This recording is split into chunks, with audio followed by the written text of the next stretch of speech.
প্রায় 31,954 জন। 2025 ইংরেজি শিক্ষাবর্ষে রাজ্যের প্রায় 26,000 শিক্ষার্থী টিবিএসসি এবং সিবিএসসি কোর্সের সরকারি এবং বেসরকারি বিদ্যালয় থেকে উচ্চ মাধ্যমিক পরীক্ষায় উত্তীর্ণ হয়েছে বলে ধারণা করা যায়। ভর্তির অভিজ্ঞতা অনুযায়ী বলা যায় যে উচ্চ মাধ্যমিক পরীক্ষায় উত্তীর্ণ 26,000 শিক্ষার্থীর মধ্যে কিছু শিক্ষার্থী বিভিন্ন পেশাদারী কোর্সের জন্য ত্রিপুরা এবং অন্যান্য রাজ্যের কলেজ এবং বিশ্ববিদ্যালয়গুলিতে ভর্তি উচ্চশিক্ষার সুযোগ গ্রহণ করবে এবং অনলাইন ভর্তি প্রক্রিয়ার মাধ্যমে 23,416 জন শিক্ষার্থী রাজ্যের 28টি সাধারণ ডিগ্রি কলেজে ভর্তি হয়ে উচ্চশিক্ষার সুযোগ গ্রহণ করেছে। রাজ্যের উচ্চশিক্ষা দপ্তরের অধীনে 28টি সাধারণ ডিগ্রি কলেজে ছাত্রছাত্রীর ভর্তির প্রক্রিয়া সুসম্পন্ন করার জন্য 23/5/2025 তারিখ থেকে অনলাইন স্মার্ট পোর্টালে আবেদন শুরু হয়েছে এবং প্রথম পর্যায়ে 19,137 জন শিক্ষার্থী, দ্বিতীয় পর্যায়ে 16/7/2025 তারিখে 1,252 জন শিক্ষার্থী এবং তৃতীয় পর্যায়ে 23/8/2025 তারিখে 3,027 জন শিক্ষার্থী ভর্তি হয়েছে। যে সকল শিক্ষার্থী বিশেষ কারণবশত ভর্তির জন্য সময় মতো অনলাইনে আবেদন করতে পারেননি, তাদের পরবর্তী সময়ে বিভিন্ন সাধারণ ডিগ্রি কলেজে শূন্য পদের ভিত্তিতে স্মার্ট পোর্টালের মাধ্যমে ভর্তি করানো হয়েছে। কলেজের ছাত্রছাত্রী ভর্তির ক্ষেত্রে বিশেষ কোনো সমস্যা দপ্তরের নজরে আসেনি। এখানে রাম ঠাকুর কলেজের কথা যেটা উল্লেখ করেছেন যে সম্প্রতি রাম ঠাকুর কলেজে ভর্তি সংক্রান্ত একটি অভিযোগ রাজ্যের স্থানীয় সংবাদপত্রে প্রকাশিত হয়েছে, সেই বিষয়ে দপ্তর তৎকাল পদক্ষেপ গ্রহণ করেছে আমরা সবাই জানি এবং ওই কলেজে ভর্তি সংক্রান্ত দায়িত্বে থাকা সহকারী অধ্যাপককে সাময়িক বরখাস্ত করা হয়েছে। তৎসহ ওই সহকারী অধ্যাপকের বিরুদ্ধে কিন্তু বিভাগীয় তদন্ত কিন্তু এখন চলছে। এখনো পর্যন্ত ভর্তি প্রক্রিয়া সুষ্ঠুভাবে সম্পন্ন হয়েছে। এখানে উল্লেখনীয় যে 1 জুলাই থেকে প্রায় সকল কলেজে পঠন পাঠন শুরু হয়েছে। পরবর্তীকালে বিভিন্ন ভর্তি হওয়া ছাত্রছাত্রীদের জন্য অতিরিক্ত ক্লাসের টিউটোরিয়াল ক্লাসের মাধ্যমে কোর্স সম্পূর্ণ করার কিন্তু সেখানে ব্যবস্থা করা হয়েছে। আর আপনার যে লাস্ট প্রত্যেক বিধানসভা অনুসারে কলেজ স্থাপন করার যে আপনার দাবি, সেটাও কতগুলো প্যারামিটার আছে। সেখানে কত ছাত্রছাত্রী উচ্চ মাধ্যমিকের সেখানে পাস করছেন, সেখানে সেই অনুসারে সেখানে বিচার বিবেচনা করতে হয়। সেখানে বাকি স্থানের বিষয় আছে, বাকি অর্থ দপ্তরেরও মঞ্জুরির বিষয় আছে। একটা কলেজ নির্মাণ করতে গেলে বিভিন্ন যে প্যারামিটার আছে সেগুলোকে বিচার বিবেচনা করতে হয়। বিশেষ করে ছাত্রছাত্রীর অনুপাত সেখানে দেখতে হয়। যদি সেই অনুপাত এবং সমস্ত প্যারামিটারের মধ্যে কোনো বিধানসভা আসে তো অবশ্যই সেখানে সেই প্যারামিটার অনুসারে গাইডলাইন অনুসারে করা হবে। একটা কেন সেই গাইডলাইন আওতায় একাধিকও আসতে পারে। যদি সেরকম আসে আমরা অবশ্যই সেটা করব। ইউজিসি স্বীকৃত যে গাইডলাইন আছে সেই গাইডলাইন অনুসারেই সেগুলোকে প্রত্যেকটা আমাদের অধ্যাপক অধ্যাপিকা কিংবা অতিথি অধ্যাপক অধ্যাপিকা ইত্যাদি যে নিয়োগ করা হয়েছে সেগুলো সম্পূর্ণ গাইডলাইন মেনে। বর্তমানে 2024-25 ইংরাজি শিক্ষাবর্ষে রাজ্যের উচ্চশিক্ষা দপ্তরের অধীন বিভিন্ন সাধারণ ডিগ্রি কলেজে মোট ছাত্রছাত্রী রয়েছে 72,460 জন। ইউজিসির গাইডলাইন অনুসারে ছাত্র এবং শিক্ষকের 60:1 অনুপাতে 1208 জন অধ্যাপক অধ্যাপিকা থাকার প্রয়োজন। কিন্তু উক্ত কলেজগুলিতে বর্তমান 468 জন নিয়মিত অধ্যাপক অধ্যাপিকা, সহযোগী অধ্যাপক অধ্যাপিকা 196 জন এবং সরকারি অধ্যাপক অধ্যাপিকা 265 জন রয়েছে। সেদিকে ছাত্রছাত্রীদের পঠন পাঠনের দিকে লক্ষ্য রেখে নিয়মিত ক্লাসে যাতে ব্যাঘাত না হয় সেজন্য ইউজিসির সম্পূর্ণ গাইডলাইন অনুসারে রাজ্যের সাধারণ ডিগ্রি কলেজগুলিতে অতিরিক্ত 654 জন অতিথি অধ্যাপক অধ্যাপিকা এবং 160 জন পোস্ট গ্রাজুয়েট টিচার নিয়োগ করা হয়েছে। 30:1 অনুপাতে রাজ্যের উচ্চশিক্ষা দপ্তরের অধীন বিভিন্ন প্রফেশনাল কলেজগুলিতে 46 জন অধ্যাপক অধ্যাপিকা থাকার প্রয়োজন। বর্তমানে ওই প্রফেশনাল কলেজগুলোতে 1366 জন ছাত্রছাত্রী এবং 53 জন অধ্যাপক অধ্যাপিকা, সহযোগী অধ্যাপক অধ্যাপিকা 15 জন এবং সহকারী অধ্যাপক অধ্যাপিকা 38 জন রয়েছে।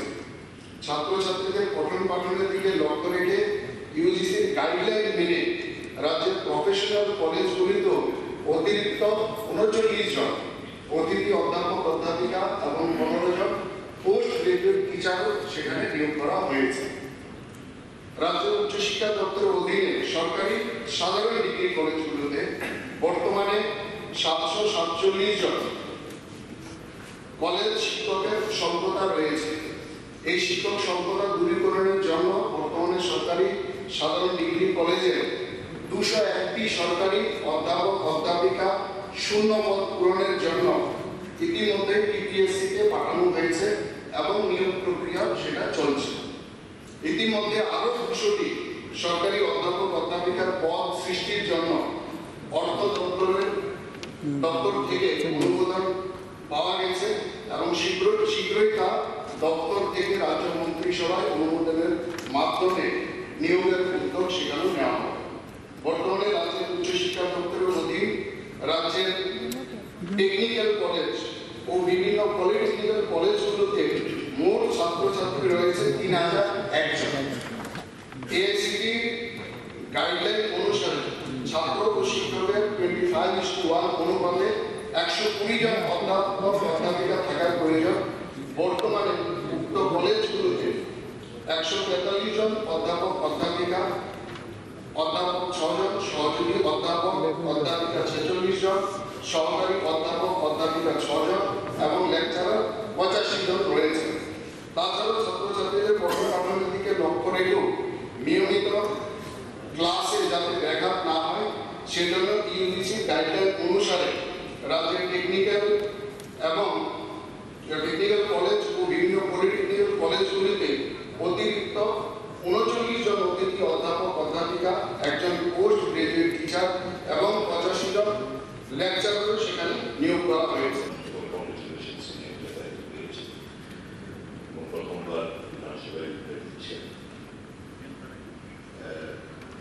আমার যতটুকু মনে হয় 60:1 যে বলছেন থেকে সে কারণটা পেলে আমি জানি না। আমরা ইউজিসি ওয়েবসাইট খুলে যখন আমরা সার্ফিং করি তখন আমরা দেখি 25:1। আপনি বলছেন 60:1 হিসেব অনুসারে তো ইউ আর হ্যাভিং সারপ্লাস। আমরা যে তথ্যটা পেয়েছি 25:1 আপনি চেক করে দেবেন, বিকজ যে ব্যাপারটা আপনি তৈরি করেন না দপ্তর তৈরি করে দেন, plus just get it check. এটা 60:1 হতে পারে না। যদি তাই হয় এবং কত পার্সেন্ট এই যে টোটাল স্যাংশন পোস্টের ইউজিসি রুলস এন্ড রেগুলেশন মোতাবেক স্যাংশন পোস্টের কত পার্সেন্ট আপনি গেস্ট ফ্যাকাল্টি নিয়োগ করতে পারেন?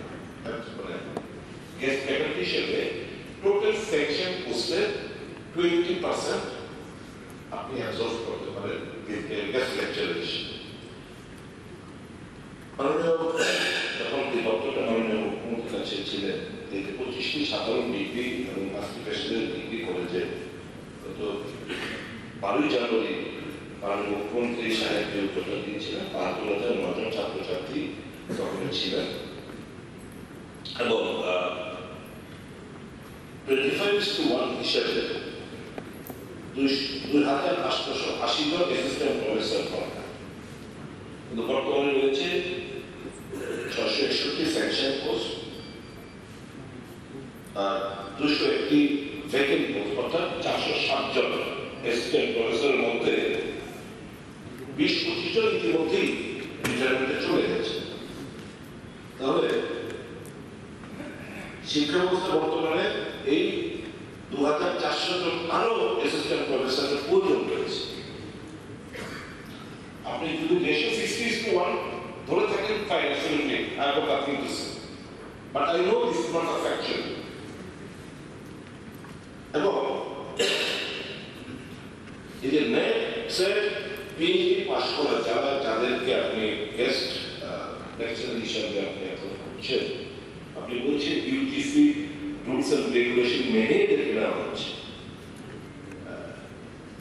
আমার মনে হয় ডিফারেন্ট এই জায়গায় নেট সেট পিএইচডি পাস করা ছাড়া অনেক এমনিতে মাস্টার ডিগ্রি করলেন না, তারা অ্যাবসর্ব হয়েছে গেস্ট ফ্যাকাল্টি হিসেবে। This is against the UGC rules and regulation. এবং দেখা গেছে ইন্ডিয়ান লেফটেন্যান্টের জামানায় যারা পিজিটি হিসেবে যাদেরকে অ্যাবসর্ব করেছিল, পরবর্তী সময় যাই হোক তারা ম্যানেজ তারা কিছু পিএইচডি করে তারা এখন হাইকোর্টের সিঙ্গেল বেঞ্চের অর্ডারের প্রেক্ষিতে তাদেরকে অ্যাবসর্ব করা হয়েছে অ্যাসিস্ট্যান্ট প্রফেসর হিসেবে। কংগ্রেস দল থেকে বিরোধী দল হয়েছে, অন্যান্য দলের প্রতিনিধিরা পিএসসি কমিটি হয়েছে, এবং ওই দিন যে কোনো কারণে হোক জরুরি কাজে বিরোধী দলটা আসতে পারেনি। একজন সদস্যকে অথরাইজ করেছে, যদিও পিএসসি সিস্টেমে এটা নেই, না থাকলেও এর আগে আমরা যেহেতু বিরোধী দলটা আসতে পারেনি সেজন্য গুরুত্ব দিয়ে ওই প্রতিনিধিকে অ্যাটেন্ড করেছে, কংগ্রেসের প্রতিনিধি ছিল। হ্যাঁ,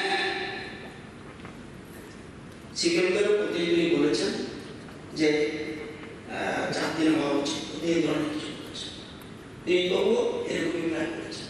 পরে আমরা টোটাল সিচুয়েশনটা বলি যে পরবর্তী সময় আলোচনা করে সবাই সর্বসম্মতি করে, যদিও নির্বাচন সিপিএম দল প্রতিনিধি তখন তো বলছে ঠিক আছে, আপনারা যেমন বলছেন এটা মেনে নিলাম। আমরা বলেছি প্রধানমন্ত্রী কথা বলেছেন, তো প্রধানমন্ত্রী আসবেন বিধানসভা সরকারি প্রোগ্রাম আসছে, অল সেক্রেটারিজ সেখানে চলে যাবে। এই কোশ্চেন এগুলি রিপ্লাই কিভাবে আসবে?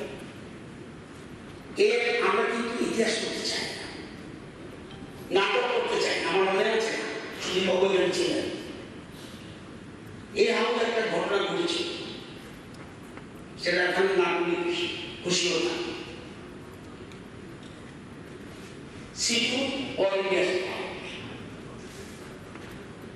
তখন বলা হয়েছিল না কারো বন্ধ থাকবে, তখন আমরা বললাম না করতেই হবে।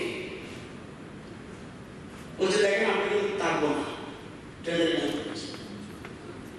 আমরা থাকবো আসতে পারেন আপনারা। আমরা এসেছি অনলি স্পিকার এসেছি, হাউস একজন সেই নাটক করা উচিত ছিল, সে নাটক করা উচিত ছিল। আমি সেদিকে দিয়ে লজ্জা করতে চাই না।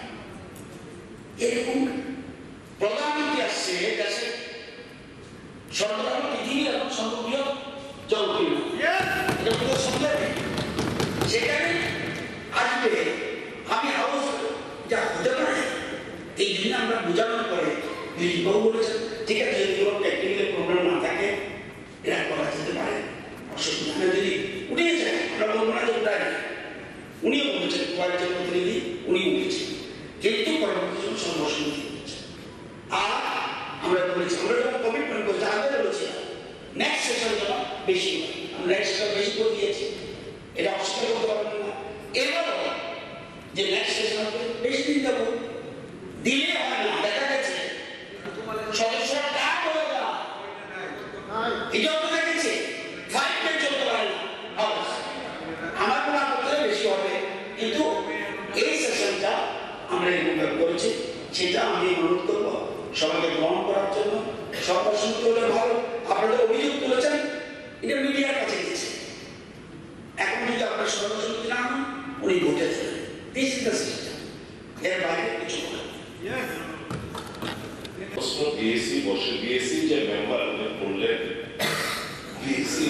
তো আগে পার্টি থেকে এরা হতো আমাদের, এখন তো না নিজেরাই দেখাবে, আমি সেটা শুনে যাবো না। এখন বিএসসি ফ্রাইডে, মানডে, টুইসডে 3 দিনের অধিবেশন। এখন শাসক গোষ্ঠীর পক্ষে মানডেটা বিজনেসটা এটা টুইসডে ক্যারি ফরওয়ার্ড হয়েছে, অর্থাৎ টুইসডে বিজনেস হইব না, মানডে বিজনেসটা টুইসডে ক্যারি ফরওয়ার্ড, যা দেখলাম। এখন মানডে কেন নাই? মানডে প্রধানমন্ত্রী 3টা বিষয়ে ওনার আগমন করতে অ্যাবসলিউটলি মোস্ট ওয়েলকাম। ত্রিপুরেশ্বরী মাতা মন্দিরের নতুন যে বিল্ডিং উদ্বোধন হলো, আমি সবাই খুশি। অ্যাসেম্বলি তার জন্য বলতে যাবে জনগণের স্বার্থ এটা প্রাধান্য পাবে না, প্রধানমন্ত্রীর আগমনটা প্রাধান্য। আর এখানে রাজ্যের কৃষক, মেহনতি শ্রমিক, বেকার, বিভিন্ন নানা সমস্যা এখানে এমনিতে সংকুচিত, তারপরে 3 দিনের আবার একটা দিন ড্রপ, এটা তারপরে আমরা জনগণের সমস্যা নিয়ে আন্তরিক নই। প্রধানমন্ত্রী আগমন নিশ্চয়ই, মুখ্যমন্ত্রী আছেন, একজন মন্ত্রী নিশ্চয়ই যেতে পারে, আর উনি যখন পাবলিক মিটিং ফিটিং আসছেন না, যা দেখলাম মন্ত্রী উদ্বোধন হোক, তাহলে মুখ্যমন্ত্রী could have delegated his power to someone that the assembly could have continued. এটা প্রধানমন্ত্রী জানেন না বোধ হয় যে অ্যাসেম্বলি চলার মানে অ্যাসেম্বলির জন্য এটাকে স্থগিত রাখা হয়েছে। জানলে আমার তো এতটুকু মনে হয় प्रधानमंत्री would have advised the chief minister नहीं मानी बाबू ऐसा मत करिए, इसको चलने दीजिए, आप 1-2 दिन वहां पे आ जाइए, हमसे बड़ा आम जनता है, मैं आम जनता से बड़ा नहीं हूं। प्रधानमंत्री बेहतर किंतु it is rather the party power, they are trying to giving opportunity to criticize the prime minister. আমার অনুরোধ থাকবে মানডে বিজনেস এজ ইউজুয়াল যেন ক্যারি হয়, টুইসডে এজ ইউজুয়াল যেন ক্যারি হয়। মাননীয় প্রধানমন্ত্রী প্রোগ্রামগুলো ডিস্টার্ব না হয় এটা আমরা করছি, আমাদের আমরা করবো। উনি আসবেন, ওখানে যাবেন, মুখ্যমন্ত্রী যাক, একাত্তর যাক, let the honorable chief minister delegate his power to some other minister, let other members let us carry on with this reason. Definitely the impression যে প্রধানমন্ত্রীর কাছে আম জনসাধারণের সমস্যা বড়, ওনার আগমনটা বড় না। That message will be sent before the rank and file people of Tripura. That's it. নিরীহ পর্যটক সহ মোট 26 জন, এর মধ্যে 25 জন ভারতীয় এবং 1 জন নেপালি নাগরিককে নির্মমভাবে হত্যা করে। এই নৃশংস হত্যাকাণ্ড সমগ্র দেশবাসীকে গভীরভাবে শোকাহত করে তোলে। আমি এই সময় এই নৃশংস হত্যাকাণ্ডের জন্য তীব্র নিন্দা জানাচ্ছি এবং নিহতদের পরিবার পরিজনদের প্রতি গভীর সমবেদনা জানাই। এই ন্যাক্কারজনক হত্যাকাণ্ডের পরপরই ভারতীয় মাননীয় প্রধানমন্ত্রী শ্রী নরেন্দ্র মোদীজি ব্যক্তহীন ভাষায় দেশবাসীকে জানিয়েছিলেন ভারত এই ধরনের জঙ্গি হামলাকে কোনোভাবে আর সহ্য করে না। এই ঘটনায় যুক্ত জঙ্গিদের এবং তাদের পৃষ্ঠপোষকদের সমুচিত জবাব দেওয়া, জঙ্গিরা যেখানে লুকিয়ে থাকুক না কেন তাদেরকে খুঁজে বের করে উপযুক্ত জবাব দেওয়া হবে বলে মাননীয় প্রধানমন্ত্রী দেশবাসীকে অবগত করেছিলেন। অবশেষে কাশ্মীরের গণহত্যার প্রতিবাদে এবং জঙ্গি দমনে ভারতীয় সেনাবাহিনী গত 7ই মে 2025 গভীর রাতে অপারেশন সিন্দুর অভিযান সংগঠিত করে। সুপরিকল্পিত এই অভিযান পাকিস্তানের অভ্যন্তরে থাকা বেশ কয়েকটি জঙ্গি ঘাঁটি ও প্রশিক্ষণ শিবিরকে ধ্বংস করে দেওয়া হয়। এই অভিযানে পাক সেনার প্রশিক্ষণপ্রাপ্ত ব্যাপক সংখ্যক সন্ত্রাসীরা হতাহত হয় বলে জানা গেছে। পরদিন পাকিস্তান ভারতকে লক্ষ্য করে গোলাবর্ষণ শুরু করল। ভারতীয় সেনা, নৌ ও বায়ুসেনার সম্মিলিত পরিচালনায় ক্ষেপণাস্ত্রের পাল্টা আঘাতে পাকিস্তানের বেশ কয়েকটি সামরিক পরিকাঠামো ক্ষতিগ্রস্ত হলেও পাকিস্তানের নাগরিকের উপর কোনো আঘাত ছাড়াই সফলভাবে এই অভিযান সম্পন্ন করা হয়। পাকিস্তানের প্রতিটি আক্রমণকে ভারতীয় সেনাবাহিনীর বীর জওয়ানরা অত্যন্ত সাহস ও দক্ষতার সঙ্গে প্রতিহত করেছে। কোনো প্রকার ক্ষয়ক্ষতি ছাড়াই ভারতবর্ষ সম্পূর্ণভাবে সুরক্ষিত রয়েছে।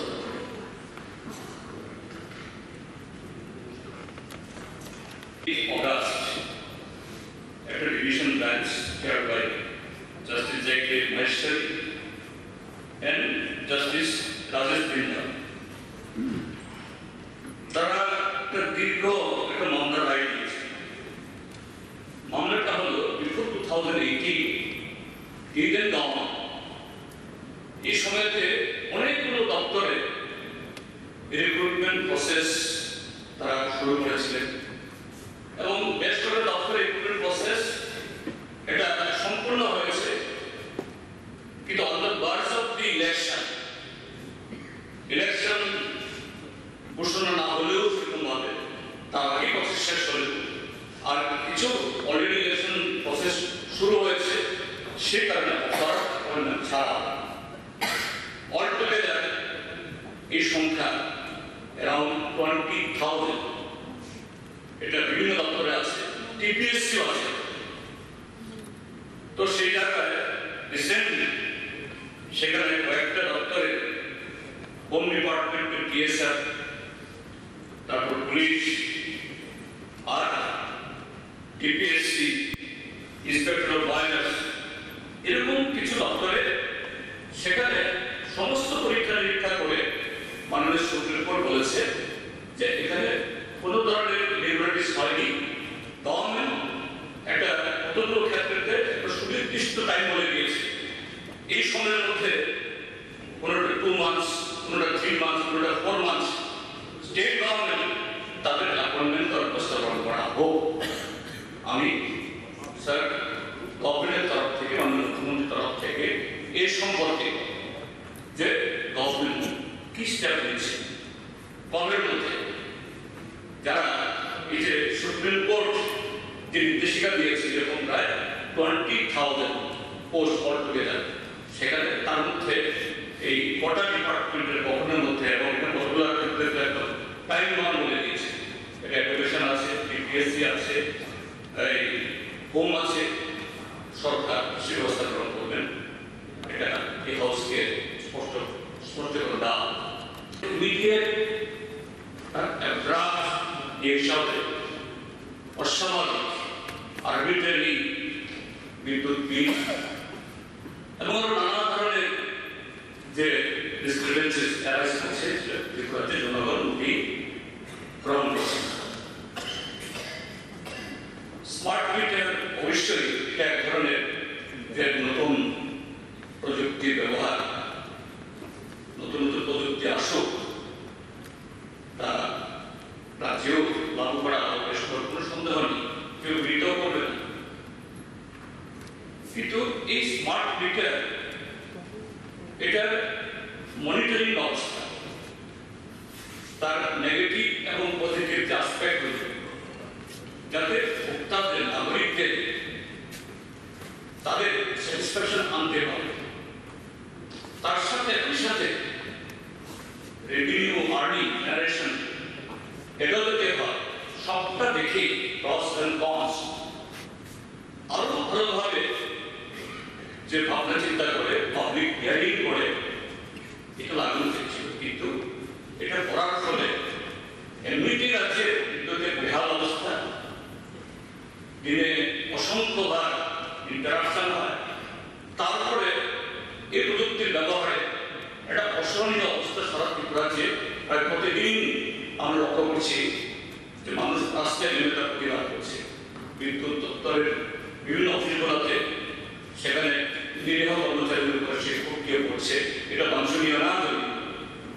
কাজে এটা সম্পর্কে রাজ্য সরকার এটা পুনর্বিবেচনা করা এবং এ সম্পর্কে নাগরিকদের সম্পূর্ণ সেরকম স্যাটিসফ্যাকশন না করার আগে এটা ইনস্টলেশন এটা স্থগিত রাখা, তার সাথে যে বিদ্যুতের মাসুল বাড়ানো হয়েছে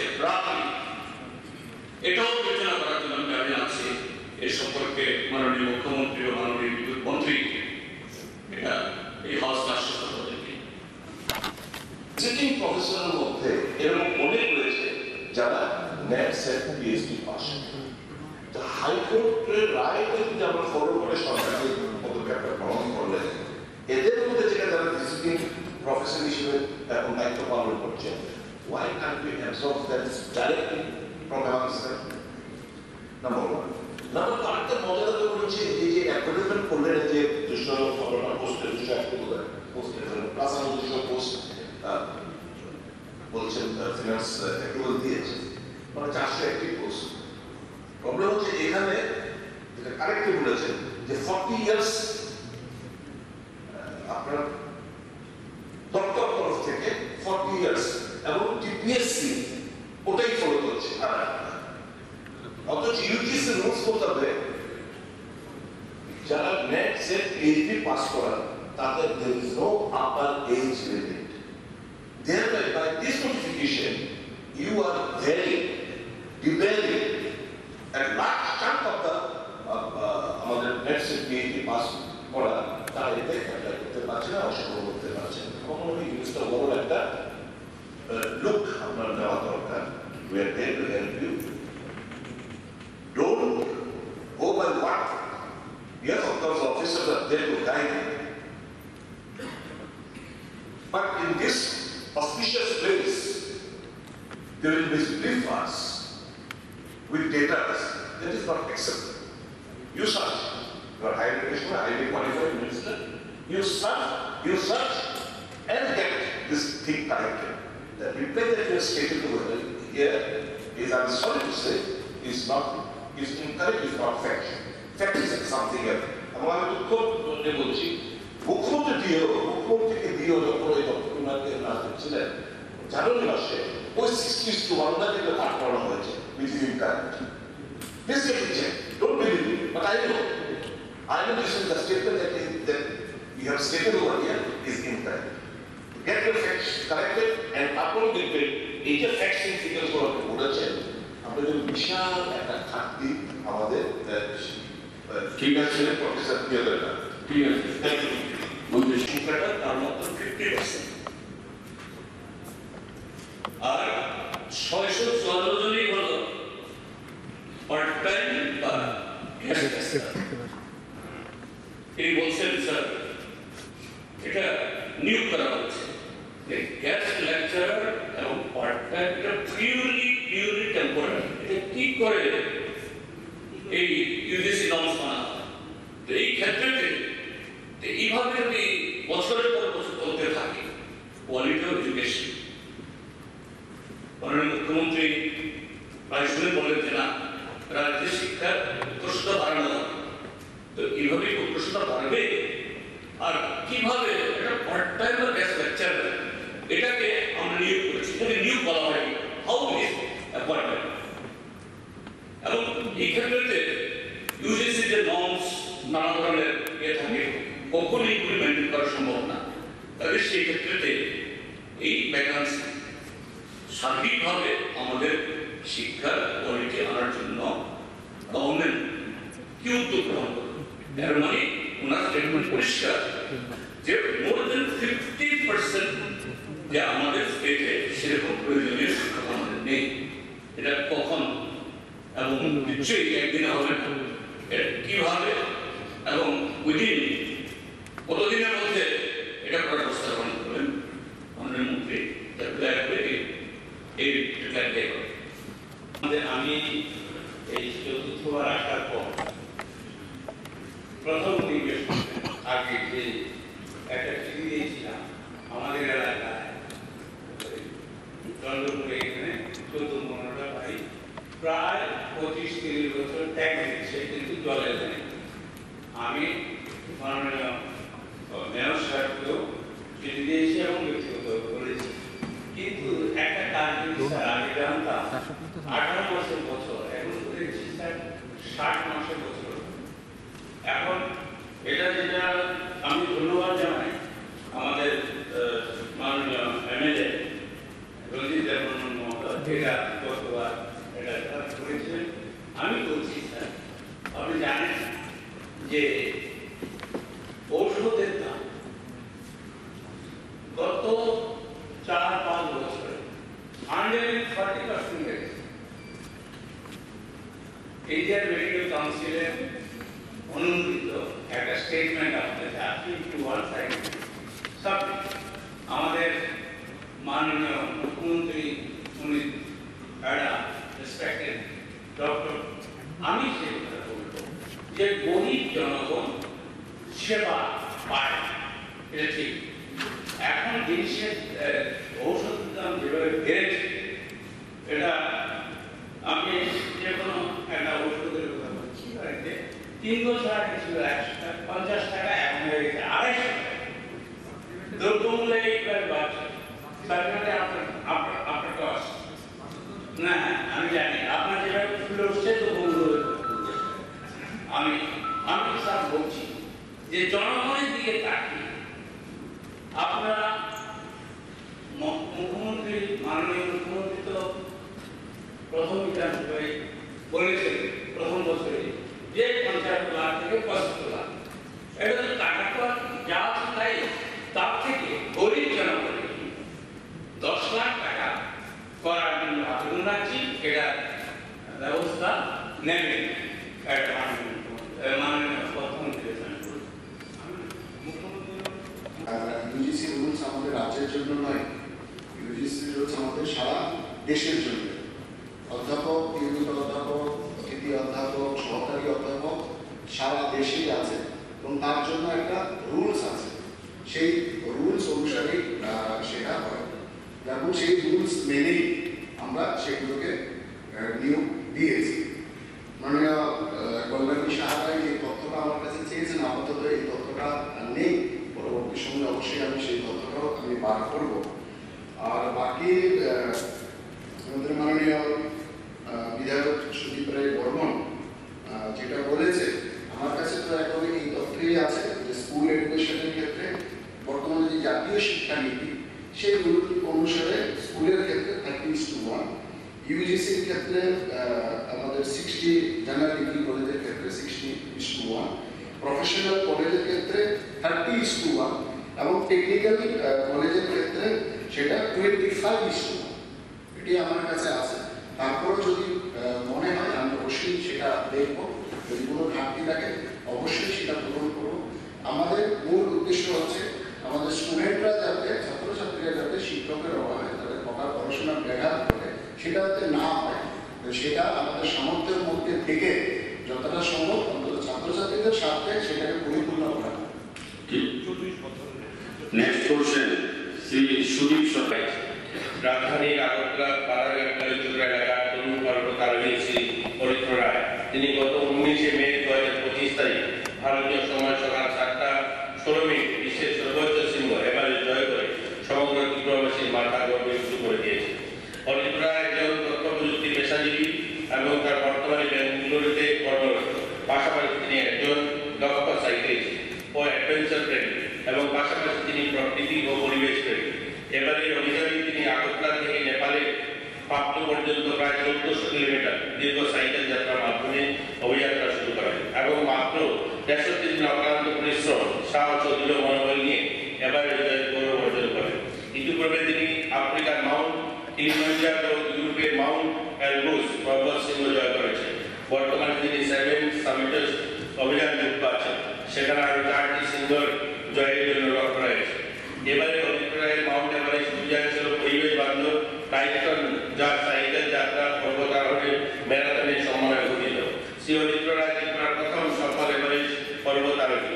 তিনি প্রয়াত সঞ্জয় কুমার রায় ও শ্রীমতী কাকলি রায়ের কৃতি সন্তান। অরিত্রের পিতা ত্রিপুরার শিয়াঙ্গনের উজ্জ্বল নক্ষত্র ছিলেন। পিতার ক্রীড়াপ্রেমী এবং অনুপ্রেরণা, মাতা নিয়মিত উৎসাহ এবং নিজের অদম্য অধ্যাবাসে তাকে আজ এই মর্মান্বিত সাফল্যের শিখরে পৌঁছে দিয়েছে। তিনি তার বাইসাইকেল অভিযানের মাধ্যমে দেশের যুব সমাজকে সাহস, স্বাস্থ্য চর্চা ও দৃঢ়চিন্তার পথে অনুপ্রাণিত করেছে। এভারেস্ট শৃঙ্গের চড়ার পথে অরিত্রকে লড়তে হয়েছে ক্ষয়ের প্রতিকূল পরিস্থিতির সঙ্গে। প্রলয়ক্ষয়ী তুষারঝড়, তীব্র শীততাপ প্রবাহ, অক্সিজেনের ঘাটতি আর বরফের আচ্ছাদিত দুর্গম পাহাড়ি পথ অতিক্রম করার সময়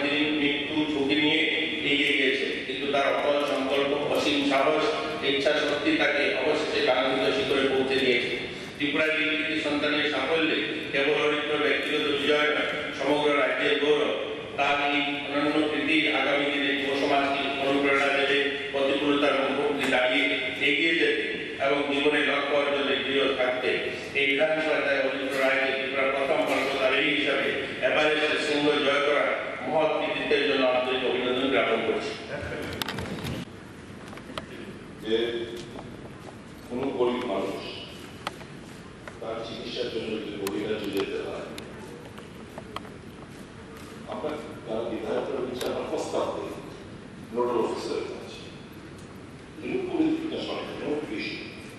They do not exceed the sum of rupees 1 lakh or 1.5 lakh. Or কিংবা কোনো ওষুধের ম্যাটারে এত বহিরাতে যেতে হবে they can always take the guide.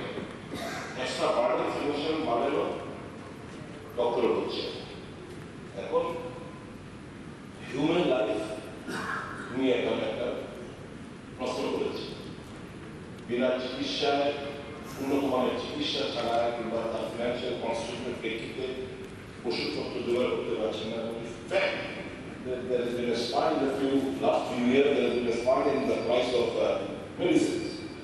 এই প্রেক্ষিতে আমাদের যদি একজন থাকে যে considering his or her financial constraint, আমরা যদি প্রস্তাব দেই তো SDM can sanction an amount of rupees such and such free করে দিই আমার মনে হয় এই ডক্টরের এই জায়গায় আমার মনে হয় এটা কনসিডার করা রিকনসিডার করা উচিত এবং আগামী দিনগুলোতে এই গাইডলাইন ভাবে তৈরি করে এটাকে কিভাবে ইন্ট্রোডিউস করা যায় এর মধ্যে গাইডলাইনের মধ্যে সেটা বিবেচনা করবেন সেটা একটা অনুরোধ। ঠিক আছে। প্রাক্তন সদস্য অনিল চাকমা প্রাইম মিনিস্টার, আমি গভীর দুঃখের সঙ্গে এই সভাকে অবহিত করছি যে ত্রিপুরা বিধানসভার প্রাক্তন সদস্য অনিল চাকমা তুলাপুত্র ক্যান্সার রোগে আক্রান্ত হয়ে গত 31শে মে 2025 ইংরেজি তারিখে ঊনকোটি জেলার বেচারস্থিত নবীন চরে নিজ বাড়িতে সন্ধ্যা 7:10 শেষ নিঃশ্বাস ত্যাগ করেন। মৃত্যুকালে তিনি 4 পুত্র 2 কন্যা আত্মীয় পরিজন অসংখ্য গুণমুগ্ধদের রেখে গেছেন। জীবনাবসানকালে ওনার বয়স হয়েছিল 82 বছর। অনিল চাকমা 1943 সালের 12 আগস্ট বেচারতলে নবীন চরে জন্মগ্রহণ করেন। 1982 সালে তিনি ত্রিপুরা উপজাতি এলাকার স্বশাসিত জেলা পরিষদের নির্বাচনে জয়লাভ করেন। জয়ী হয়ে তিনি টিটিএডিসি তথ্য ও সংস্কৃতি দপ্তরের কার্যনির্বাহী সদস্য হিসাবে সুনামের সঙ্গে দায়িত্ব পালন করেছিলেন। 1993 ও 1998 সালে তিনি পরপর দুইবার সিপিআইএম দলের হয়ে বেচারতল বিধানসভা নির্বাচনী কেন্দ্র থেকে জয়ী হয়ে বিধানসভায় প্রতিনিধিত্ব করেছিলেন। ত্রিপুরা বিধানসভার প্রাক্তন বিধায়ক অনিল চাকমা প্রাইম এই সভার গভীর শোক প্রকাশ করে ওনার সুস্থ পরিবার পরিজনের প্রতি গভীর সমবেদনা জানাচ্ছেন। স্মৃতি চালন প্রাক্তন 7 দিন কেন 5 দিন কেন করা হবে? সোম মঙ্গল বুধ বৃহস্পতি শুক্র, সোমবার দিন কেন না? এটা কেন মঙ্গলবার দিন করব? স্যার আমরা কি স্যার বলতে পারি না পাবলিক পাঠিয়েছে, পাবলিকের কথা কেন স্যার প্রত্যেকটা ডিপার্টমেন্ট যদি এই না ডিসকাস না পরিস্থিতি অনুযায়ী কি পরিস্থিতি স্যার? ভূমিকম্প হয়েছে, ন্যাচারাল ক্যালামিটি হয়েছে, রাজ্যে বন্যা হয়েছে, রাজ্য ডুবে গেছে, এটা কি হয়েছে স্যার? কেন কেন সোমবার থেকে আজকে পর্যন্ত করা হলো না? না না তাহলে সোমবারে আগামী সোমবারে কেন বন্ধ? কেন বন্ধ না? ওয়াই নট বুধবার বৃহস্পতিবার শুক্র? আপনার বক্তব্য কি আপনি বলেন? আমার বক্তব্য হলো স্যার 5 দিন করতে হবে এবং প্রত্যেকটা ডিপার্টমেন্ট কাজ করতে হবে, না হলে তার পড়াশোনা হচ্ছে। ঠিক আছে। এখানে আমাদের অনস্পট মাননীয় মুখ্যমন্ত্রী মাননীয় মন্ত্রীগণ একত্রিত হবে। আমি যেটা বলছি, কারণ প্রত্যেকটা ডিপার্টমেন্টের তার কাজগুলি হচ্ছে, এগুলি তুলে ধরতে হবে। ঠিক আছে। Nobody is 100% correct, sir. Michelle Dussel and তিনি বলছেন, রতন বাবু সুন্দর কথা বলেছেন, কারণ 3টা বেশি না করে উনি 10টা করেছেন। উনি যখন অপোজিশন লিডার ছিলেন, আমিও ছিলাম, উনি 8 ঘন্টা কাটিয়েছেন একটা প্রশ্নে। আজকে উনি বলছেন সবাই করতে হবে, আপনি আসলে ধর্ম অপরের শিক্ষা। আমি যেটা বলছি, আমার বক্তব্য হলো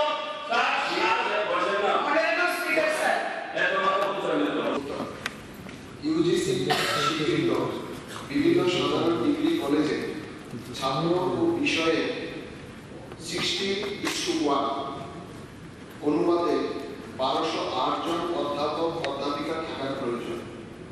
বর্তমানে জন নিয়মিত অধ্যাপক অধ্যাপিকা, 160 জন পোস্ট গ্রাজুয়েট টিচার এবং 654 জন অতিথি অধ্যাপক অধ্যাপিকা রয়েছেন, অর্থাৎ 1279 জন রয়েছে। NCTE স্বীকৃত প্রফেশনাল ডিগ্রি কলেজে ছাত্র ও বিষয়ের 30:1 অনুপাতে 46 জন অধ্যাপক অধ্যাপিকা থাকার প্রয়োজন। বর্তমানে ওই কলেজগুলিতে মোট 53 জন নিয়মিত অধ্যাপক অধ্যাপিকা, 15 জন পোস্ট গ্রাজুয়েট টিচার এবং 39 জন অতিথি অধ্যাপক অধ্যাপিকা রয়েছেন, অর্থাৎ মোট 107 জন রয়েছে। AICTE স্বীকৃত রাজ্যের বিভিন্ন কলেজ ও পলিটেকনিক্যালগুলিতে ছাত্র ও বিষয়ের 25:1 অনুপাতে 120 জন অধ্যাপক অধ্যাপিকা থাকার প্রয়োজন। বর্তমানে সেই কলেজগুলিতে 143 জন নিয়মিত অধ্যাপক অধ্যাপিকা, 1 জন পোস্ট গ্রাজুয়েট টিচার, 85 জন লেকচারার এবং 39 জন অতিথি অধ্যাপক অধ্যাপিকা রয়েছেন, অর্থাৎ মোট 268 জন রয়েছে। সাপ্লিমেন্টারি স্যার, আমরা লক্ষ্য করেছি 2019 সালে আমাদের রাজ্যে ডিগ্রি কলেজ 22টি ছিল, তার ছাত্রছাত্রীর সংখ্যা 47,249 জন এবং 2025-এ 25টি ডিগ্রি কলেজ, তার ছাত্রছাত্রীর সংখ্যা 72,460 জন। এই বছরের যে হিসাবটা মাননীয় মন্ত্রী মহোদয় দিয়েছেন 23,416 জন, কিন্তু বিশেষ আমার প্রশ্ন হলো এই জায়গাতে ছাত্রছাত্রীর সংখ্যা বৃদ্ধি পাচ্ছে, আমরা দেখতে পাচ্ছি এই জায়গার মধ্যে যে বিশাল ডকুমেন্ট একটা প্রতিশ্রুতি ছিল প্রত্যেকটা মহকুমা ডিগ্রি কলেজ স্থাপন করা হবে, এবং আমরা লক্ষ্য করছি এই যে আমাদের রামকাকুর যে কলেজ ভর্তি নিয়ে একটা আমাদের যে প্রিন্সিপাল মহোদয়কে বহিরাগত দ্বারা সে জায়গার মধ্যে হেনস্থা করা হয়েছে। আমি চাইছি এই ধরনের ঘটনা যাতে পরবর্তী সময়ে না ঘটে। আমি বিধানসভা মাননীয় স্পিকার মহোদয়ের মাধ্যমে মাননীয় মন্ত্রী মহোদয়ের কাছে জানতে চাই যে মিশন ডেভেলপমেন্টের প্রতিশ্রুতি অনুসারে প্রত্যেকটা মহকুমা মধ্যে কলেজ আগামী দিন স্থাপন করা হবে কিনা।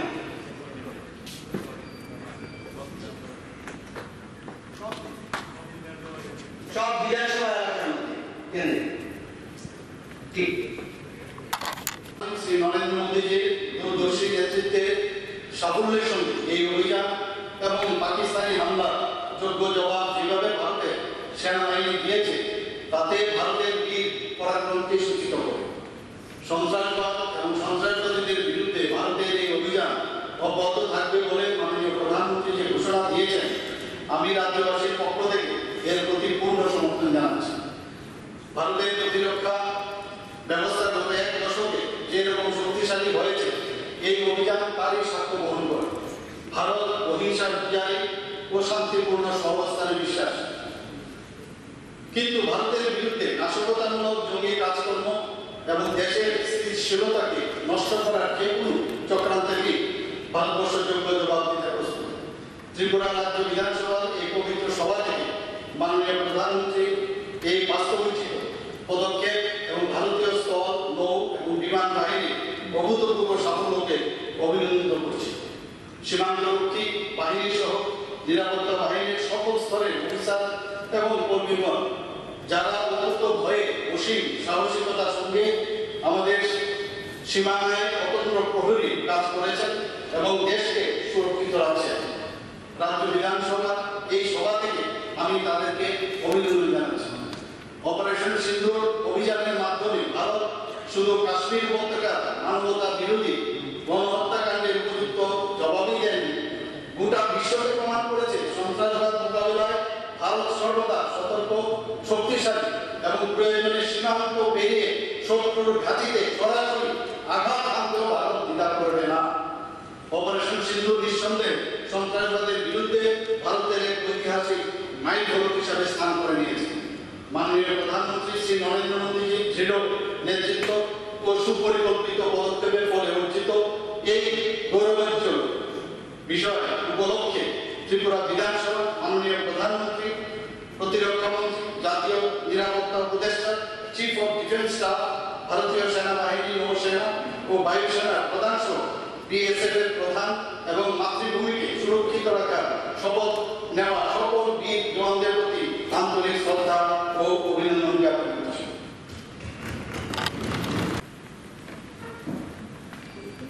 নমস্কার। ঘোষণা আপনাদের অবগতির জন্য জানাচ্ছি যে ত্রিপুরা বিধানসভার মাননীয় অধ্যক্ষ শ্রী বিশ্ববন্ধু সেন গত 8ই আগস্ট 2025 তারিখে আগরতলা থেকে ধর্মনগর নিজ বাসভবনে রেলে যাওয়ার পথে আগরতলা স্টেশনের রেলগাড়িতে আকস্মিকভাবে অসুস্থ হয়ে পড়ে। সেখান থেকে ওনাকে চিকিৎসার জন্য দ্রুত হাসপাতালে নিয়ে আসার পর বিশেষজ্ঞ চিকিৎসকগণ তৎক্ষণাৎ অধ্যক্ষের চিকিৎসা শুরু করেন। মস্তিষ্কের রক্তক্ষরণের কারণে জরুরি শরীর চিকিৎসার সম্পর্ক করে চিকিৎসকগণ অধ্যক্ষকে ভেন্টিলেশনে পর্যবেক্ষণে রাখেন। পরবর্তী সময়ে পরিবারের সিদ্ধান্তে অধ্যক্ষ মহাশয়কে বেঙ্গালুরু SRCNI হাসপাতালে স্থানান্তরিত করা হয়। গত 12ই সেপ্টেম্বর আমি এবং এই বিধানসভার সরকারি মুখ্য সচেতক বেঙ্গালুরু গিয়ে উপ হাসপাতালে চিকিৎসাধীন অধ্যক্ষ মহোদয়কে দেখে এসেছি এবং হাসপাতালে চিকিৎসকদের সঙ্গে আলোচনা করে ওনার বর্তমান শারীরিক অবস্থা সম্পর্কে খোঁজ খবর নিয়েছি। সেখানে খ্যাতনামা সার্জন ডক্টর রবি গোপাল ভার্মার তত্ত্বাবধানে মাননীয় অধ্যক্ষের চিকিৎসা চলছে। SRCNI হাসপাতালের সর্বশেষ চিকিৎসা বুলেটিন অনুযায়ী মাননীয় অধ্যক্ষ বর্তমানে কৃত্রিম শ্বাসযন্ত্রের বাইরে রয়েছে। স্বাভাবিকভাবে শ্বাস প্রশ্বাস নিচ্ছেন এবং ওনার শারীরিক অবস্থা স্থিতিশীল। মস্তিষ্কের চাপও কিছুটা হ্রাস পেয়েছে। বর্তমানে তিনি সেখানে নিবিড় পর্যবেক্ষণে চিকিৎসাধীন রয়েছে। এই কঠিন সময়ে আমরা সকলে বিধানসভার অধ্যক্ষের দ্রুত আরোগ্য কামনা করছি এবং ওনার পরিবারের প্রতি সহমর্মিতা জ্ঞাপন করছি। পরিবর্তন করার জন্য আবেদন প্রশ্ন হচ্ছে কি মাননীয়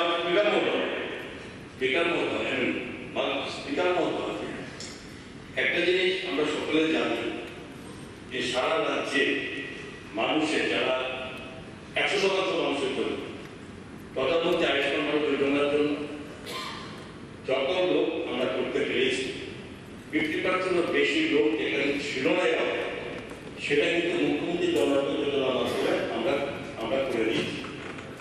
5 লাখ টাকা পর্যন্ত পরিবারের কোন ব্যক্তি 1 বছরের 2 বছরের মধ্যে কোথাও যদি এই ট্রিটমেন্টের প্রয়োজন পড়ে সেটা এই ব্যবস্থায় অভিযান আমরা রেখেছি।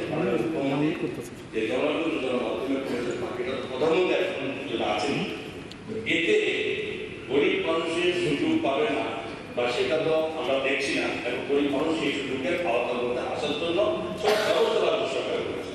সুতরাং এখানে আমাদের চিন্তা করতে হবে যে উনি যে অভিধান লিখেছেন সেই অভিধান যে চেঞ্জ করতে চাইছেন 10 লক্ষ টাকা যদি গরিব মানুষের জন্য করা হয় কতজনের জন্য এই বিয়ার ফান্ড থেকে হবে কোশ্চেন নম্বর 1।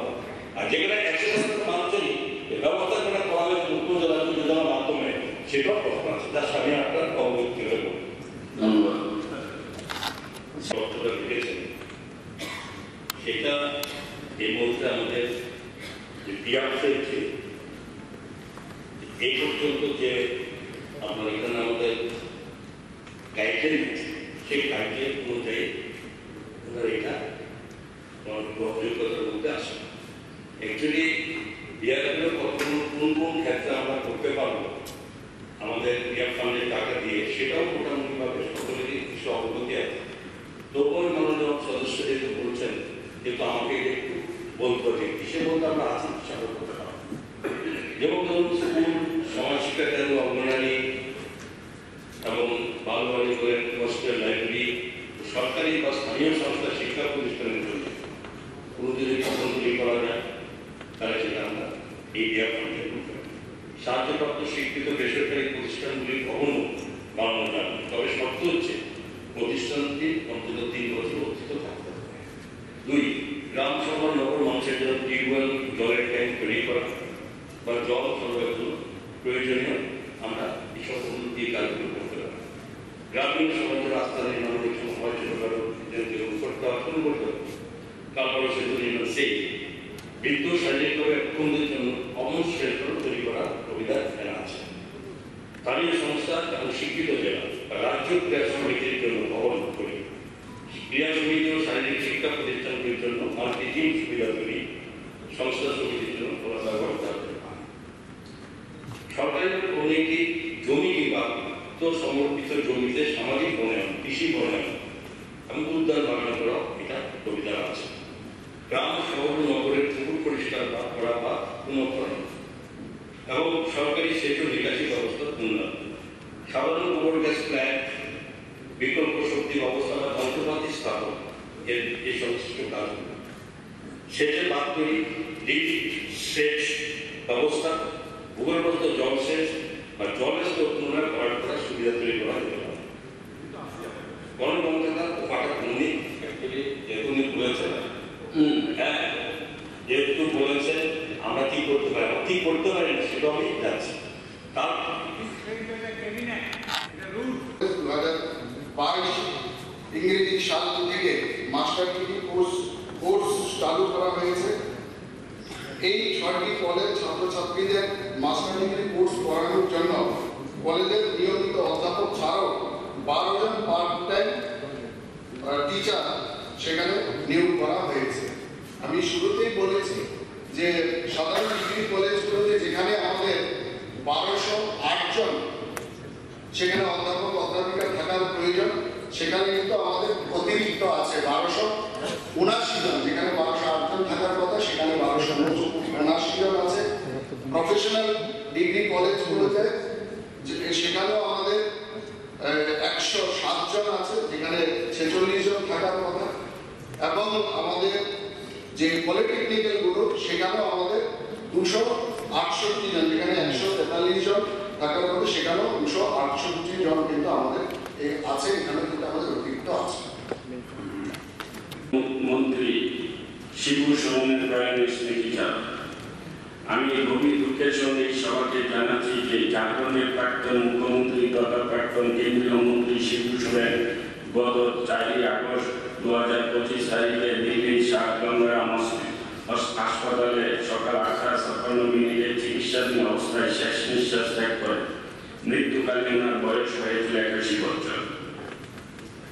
শিবু সোরেন 1946 সালে 11 জানুয়ারি অবিভক্ত বিহারের রামগঞ্জ জেলার নেমরা গ্রামে জন্মগ্রহণ করেন। 1972 সালে তিনি ঝাড়খণ্ড মুক্তি মোর্চা নামে একটি রাজনৈতিক দল প্রতিষ্ঠা করেন। 2005 সালে তিনি প্রথম ঝাড়খণ্ডের মুখ্যমন্ত্রী পদে অধিষ্ঠিত হয়েছিলেন। এরপর পুনরায় 2008 থেকে 2009 সাল পর্যন্ত এবং 2009 সাল থেকে 2010 সাল পর্যন্ত ঝাড়খণ্ডের মুখ্যমন্ত্রী পদে দায়িত্ব পালন করেন। শিবু সোরেন ঝাড়খণ্ডের আদিবাসী সমাজের কাছে গুরুজি বা ভীষণ গুরু নামে অধিক পরিচিত ছিলেন। তিনি একাধিকবার লোকসভার সদস্য ও রাজ্যসভার সদস্য হিসেবে দায়িত্ব পালন করেছেন। শিবু সোরেন কেন্দ্রীয় সরকারের কর্মমন্ত্রী পদেও দায়িত্ব পালন করেছেন। মৃত্যুর সময় পর্যন্ত তিনি রাজ্যসভার সাংসদ ছিলেন। আদিবাসী সমাজের এক বলিষ্ঠ কণ্ঠ শিবু সোরেন আদিবাসীদের ন্যায্য অধিকারের জন্য আজীবন সংগ্রাম করেছেন। ঝাড়খণ্ড রাজ্য গঠনে ওনার ভূমিকা চিরকাল স্মরণীয় হয়ে থাকবে। শিবু সোরেনের প্রয়াণে এই সবার গভীর শোক প্রকাশ করে ওনার সন্তপ্ত পরিবার পরিজনদের প্রতি গভীর সমবেদনা জানাচ্ছে। এখন আমি এই সভায় উপস্থিত সকলকে প্রয়াত পূর্ব মন্ত্রী অনিল চাকমা ও শিব সোরেনের আত্মার সদ্গতি কামনা করে 2 মিনিট দাঁড়িয়ে নীরবতা পালন করার জন্য সকলকে অনুরোধ করছি। গত 10 মে 2025 ইংরেজি তারিখে আগরতলাস্থিত অটল বিহারী বাজপেয়ী রিজিওনাল ক্যান্সার হাসপাতালে চিকিৎসাধীন অবস্থায় সকাল 7:21 শেষ নিঃশ্বাস ত্যাগ করেন। মৃত্যুকালে তার বয়স হয়েছিল 70 বছর। প্রয়াত পূর্ব মন্ত্রী 1955 সালের 2 আগস্ট মধুকৃষ্ণ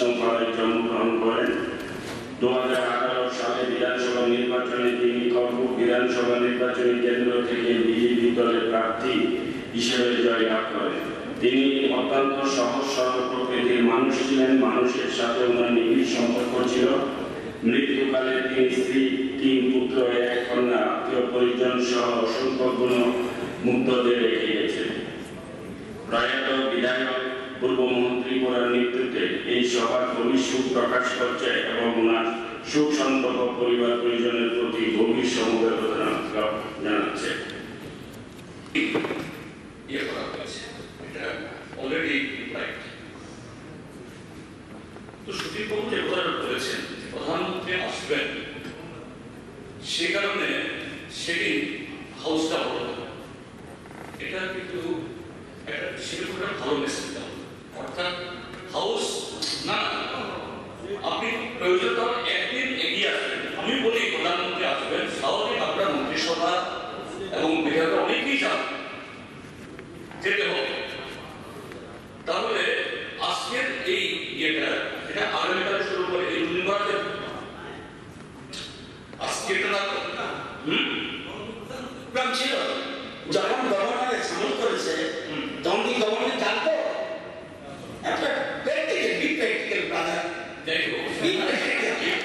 সামল করেছে 15 days ago তখন কি সামল প্রবলেম ছিল? আচ্ছা যুক্তি শেষ করে করার জন্য প্র্যাকটিক্যাল আমি শেষ করি কেন্দ্র নেশা ওই অমরপুরে আমার এখানে পরিচিত সাধুদের ভোটও আমার কাছে আছে, আছে।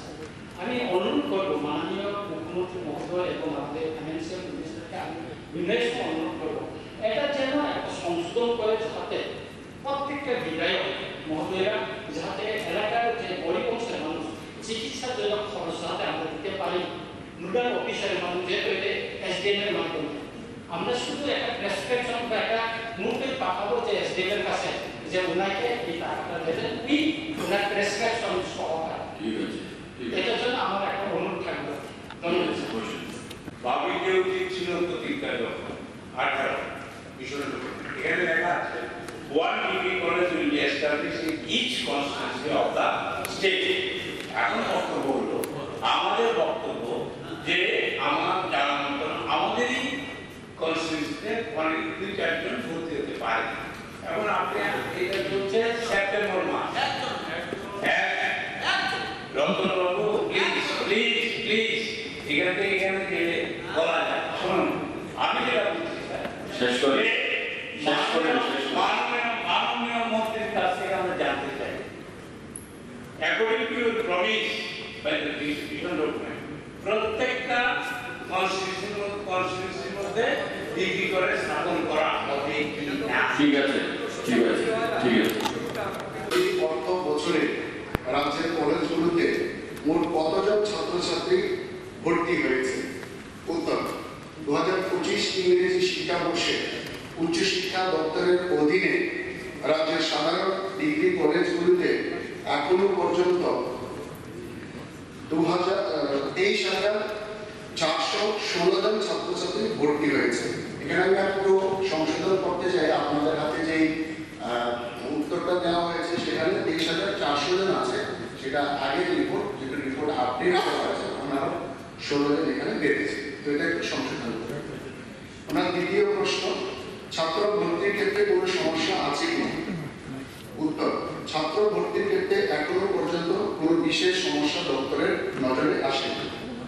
তৃতীয় প্রশ্ন, থাকলে কোন কোন কলেজে আছে? 2 নম্বর প্রশ্নের উত্তরের প্রকৃতিতে প্রশ্নে আসে।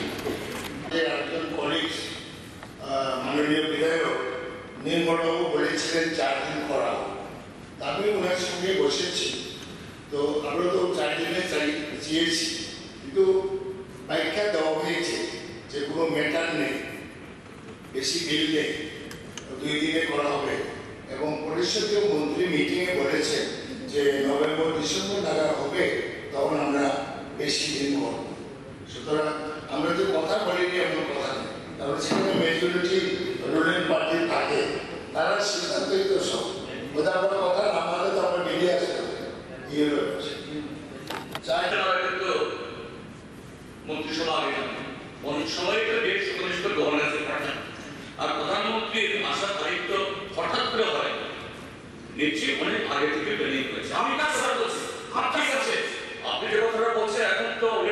নোটিফাই হয়ে গেছে, প্রপোজাল এসছে, আমাদের এটা অস্বীকার করার কোনো সুযোগ নেই, কিন্তু এটা অ্যাভয়েড করার ক্ষেত্রেও না অ্যাভয়েড করার ক্ষেত্রে না প্রিফার করে জাস্ট তাহলে এটা হয়ে যাবে। ঠিক আছে, এটা পুরো যতক্ষণ ধরে মাটিটা পুরো না করবো, করার পরে তারপরে যারা আমাদের লয়ার আছে, অ্যাডভোকেট জেনারেল থেকে শুরু করে তাদের সাথে বসে পুরো বিষয়টা জেনে তারপরে অধ্যাপক অধ্যাপিকা নিয়োগ করেছে ইউজিসি নর্ম মেনে, এবং কতজন গেস্ট ফ্যাকাল্টি হিসেবে তারা নিয়োগ করেছে। তারা সুদীর্ঘ সময় এই রাজ্যের শাসন ব্যবস্থায় ছিলেন, সরকারে ছিলেন। আমরা মাত্র 60 বছর যাচ্ছে, কিন্তু আমরা ইনিশিয়েটিভ নিয়ে 10 লাখ টাকা গরিব করে ওষুধের জন্য ব্যয় করার বিধান টাকা কোন পরিকল্পনা রাজ্য সরকারের আছে? এই বছরে 10 লাখ টাকা করে জনগণের ওষুধের জন্য ব্যয় করার বিধান রাখা কোন পরিকল্পনা আপাতত রাজ্য সরকারের নেই। প্রশ্ন 2, থাকলে কবে লাগু করা হবে বলে আশা করা যায়? উত্তর, একদম প্রশ্ন উত্তরের পরিপ্রেক্ষিতে 2 নং প্রশ্ন উত্তর প্রযোজ্য নয়। আজকের দিনে অনেকে কিন্তু এগুলি করতে পারে না। এখানে আইএলএসে সবসময় আমি যেটা বলতে চাই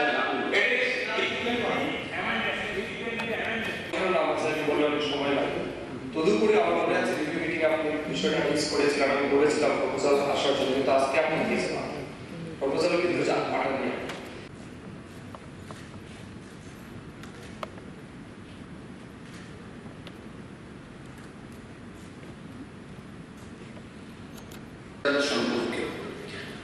I'm sure the honorable member will definitely appreciate it because there is no price for this. आज আমরা ভারতীয় মহাকাশ অভিযাত্রার ইতিহাসে এক গৌরবোজ্জ্বল মুহূর্তের সাক্ষী।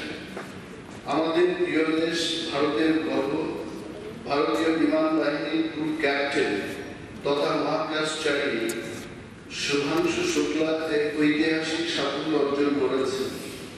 ইতিপূর্বে আমাদের দেশের প্রথম মহাকাশচারী রাকেশ শর্মা 1984 সালে 3রা এপ্রিল মহাকাশে অর্থাৎ চাঁদে 7 দিন 21 ঘন্টা 40 মিনিট অবস্থান করে ভারতবর্ষকে গৌরবান্বিত করেছেন। গত 25 জুন 2025 তারিখে শুভাংশু শুক্লা যুক্তরাষ্ট্রের ফ্লোরিডা প্রদেশে কেনেডি স্পেস সেন্টার থেকে অপর 3 জন মহাকাশচারীর সাথে মহাকাশ যাত্রা শুরু করেন এবং ওনারা 26 জুন আন্তর্জাতিক মহাকাশ গবেষণা কেন্দ্রে নিরাপদে পৌঁছেন। 20 দিন 2 ঘন্টা 59 মিনিটের মহাকাশ অভিযানে তিনি সেখানে প্রায় 18 দিন অবস্থান করে অসংখ্য গুরুত্বপূর্ণ বৈজ্ঞানিক গবেষণায় অংশ নেন। এই সময়ে শুভাংশু শুক্লা প্রায় 60টি বৈজ্ঞানিক পরীক্ষা সফলভাবে সম্পন্ন করতে পেরেছেন, যার মধ্যে অন্তত 7টি পরীক্ষা ছিল ভারতীয় মহাকাশ গবেষণা সংস্থা তথা ইসরো কর্তৃক নির্ধারিত। তার গবেষণার মাধ্যমে জীববিজ্ঞান, উপকরণ বিজ্ঞান, মহাকাশ প্রযুক্তি এবং মানবদেহের উপর মহাকাশ পরিবেশের প্রভাব সংক্রান্ত অমূল্য তথ্য অর্জিত হয়েছে। অবশেষে মহাকাশ থেকে 15 জুলাই 2025 তারিখে শুভাংশু শুক্লা সহ অপর 3 মহাকাশচারী অভিযানের সফলতায় খুবই উচ্ছ্বাসিত হয়ে হাসি মুখে এবং সুস্থ শরীরে নির্বিঘ্নে আটলান্টিক মহাসাগরের নির্ধারিত স্থানে অবতরণ করেন। লক্ষ্ণৌ শহরের সন্তান শুভাংশু শুক্লার পিতা শ্রী শম্ভুদয়াল শুক্লা একজন অবসরপ্রাপ্ত সরকারি কর্মকর্তা এবং মাতা শ্রীমতী আশা শুক্লা একজন গৃহিণী। শুভাংশু ন্যাশনাল ডিফেন্স একাডেমি থেকে কম্পিউটার সায়েন্স বিটেক ডিগ্রি অর্জন করেন এবং পরবর্তী সময় Indian institute of science Bangalore থেকে এরোস্পেস ইঞ্জিনিয়ারিং এ এমটেক সম্পন্ন করেন।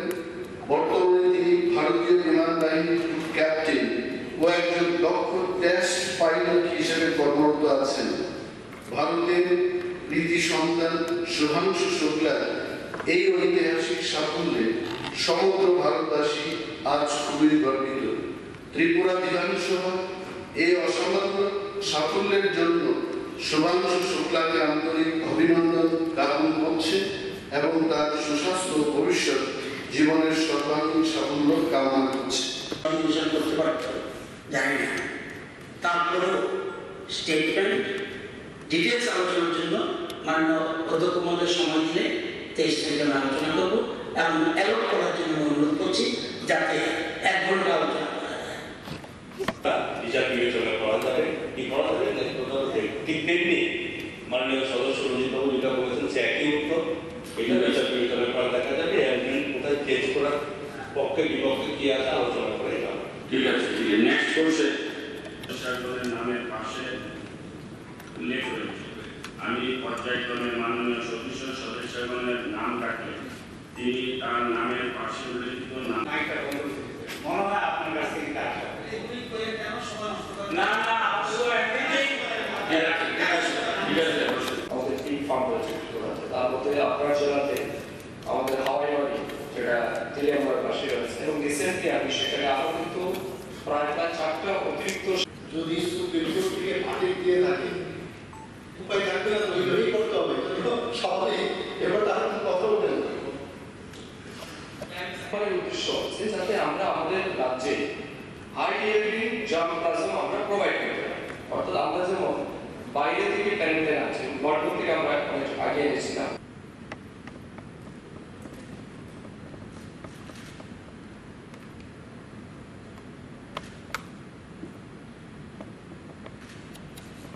সিস্টেমে চলে আসবে, কিন্তু আমরা চাইছি যাতে ব্যাকাররা স্বনির্ভর আমরা বাইরে থেকে সাপোর্ট দিচ্ছি। হাওয়ার আমরা চেষ্টা করবো যাতে আপনার বিধানসভাতে হয়, তো আমরা পরবর্তী বাজেটের প্রয়োজনে অথবা শুক্লাচরণ নোয়াদিয়া জরুরি কাজে রাজ্যের বাইরে থাকায় অধিবেশনে ওনার অনুপস্থিতিতে ওনার উপর ন্যস্ত দপ্তরগুলি সম্পর্কিত অধিবেশনে উত্থাপিত বিষয়সমূহ সম্পর্কে মাননীয় মন্ত্রী শ্রী আজাদের সুপার আমরা দিচ্ছি। তো এটা কিন্তু আমাদের কন্টিনিউয়াস সার্ভিস হচ্ছে সারা রাজ্য থেকে। এর বাইরে আমরা চাইছি প্রাইভেটকে যাতে আমরা এন্টারটেইন করতে পারি। আমি যদি আপনার বিধানসভায় তখন কতজন লোক তারা ইউজিসি স্কেল মেনে নর্মস মেনে তারা করেছেন, এই তথ্য আপনি এই বিধানসভায় উপস্থাপন করছেন। হ্যাঁ মন্ত্রী সাহেব ফিনান্সিয়াল অ্যাপ্রুভাল পেলেই আমরা কিন্তু 8টি জেলাতে আমরা ফার্ম করতে যাচ্ছি। এর বাইরে অতিরিক্ত আমরা প্রত্যেকটা জেলাতে গবেষণা নির্মাণ করছি। অলরেডি আমাদের 6টা কোন কোন মহাবিদ্যালয়ে কতজন করে অধ্যাপক থাকা আবশ্যক। ওই সময় যে ইউজিসি নর্মস অনুযায়ী 1:30 মানে রেশিওটা হচ্ছে 1:30, আর ইউজিসি যে গাইডলাইন অনেকগুলো আছে আমার কাছে, তো এখানেও দেখছি যে 1:30। মাননীয় মন্ত্রী মহোদয়, আমি জানি না কি করে 1:60 হয়ে গেল, কারণ এখানে বিধানসভায় যাওয়া তথ্য 1:30 বিধায়ক দিয়েছেন। এটা আমি কালেকশন করে যাওয়ার অনেকগুলো ইউজিসি নর্মস দেখলাম, তো আমার মনে হয় অনেক জায়গাতে সেই নর্মসগুলো মানা হচ্ছে না আমাদের কাছে ইউজিসি। তো আমি রেশিওটার কথা বললাম, আর পাশাপাশি আরো কিছু ব্যাপার আছে আমি বলছি যে বিশেষ করে আমাদের কলেজ একটা শিক্ষা প্রতিষ্ঠান যেহেতু বা ইউনিভার্সিটি বলুন সমাজের কারিগর তৈরি করে এইগুলো, তো এখানে এই জায়গাতে যদি অনেকগুলা ক্রাইটেরিয়া না মানা হয় সেক্ষেত্রে আমাদের সমাজের জন্য অনেকটা লস হয়ে যাবে।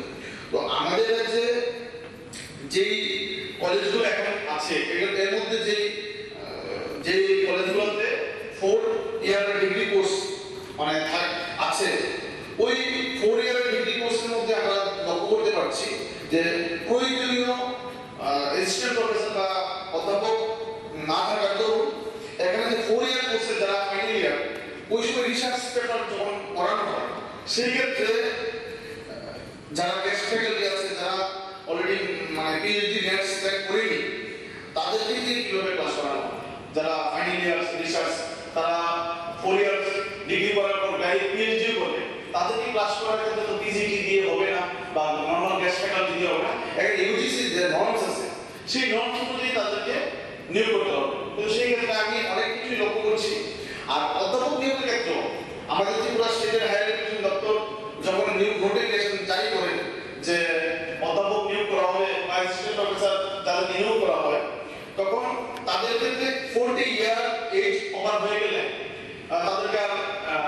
ইন্টারভিউতে সুযোগ দেওয়া হয়, কিন্তু ইউজিসি যে গাইডলাইন আছে সেই গাইডলাইনে কিন্তু নো এজ লিমিট বলে কথা আছে। কিন্তু আমার বক্তব্য বলছে যারা কলেজগুলোতে ইউনিভার্সিটিগুলোতে যারা গেস্ট ফ্যাকাল্টি হিসেবে পড়াশোনা করাচ্ছেন দীর্ঘ 7-8 বছর যাবত, তারা তাদের নেট আছে, স্টেট আছে, পিএইচডি আছে, কিন্তু তারা এখন ওভারেজ হয়ে গেছে। তো ওভারেজ হওয়ার পরেও তাদেরকে নিউ মানে ইন্টারভিউ দেওয়ার করতে তাদেরকে সুযোগ দেওয়া হচ্ছে না। আমি বলবো দপ্তরের মন্ত্রী সেই ক্ষেত্রে কি ওনার বক্তব্য। আর মাননীয় বিধায়ক দীপঙ্কর সেন যেটা বলেছেন যে আপনার এখানে নেই, এটা ঠিক না।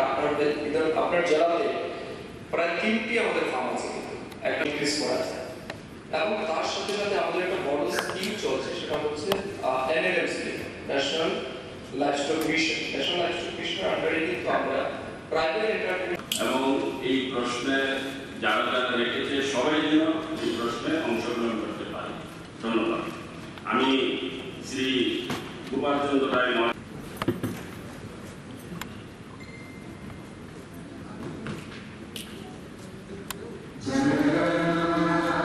পক্ষে আছেন তারা হা বলবেন, যারা এই প্রস্তাবের বিপক্ষে আছেন তারা না বলবেন। আমি মনে করি যারা হা বলেছেন তারাই সংখ্যাগরিষ্ঠ, এতএর বিপক্ষে সভা করতেই গৃহীত হবে। কৃতিত্ব পাওয়ার চেষ্টা করবেন না। দেখুন তাহলে আপনি জেনে রাখুন, আরে আপনি আমার কথা শুনবেন তো। আমি হাউজের সকলের কাছে আমি অনুরোধ করব, যেহেতু আমাদের শর্ট টাইম অধিবেশন, আমি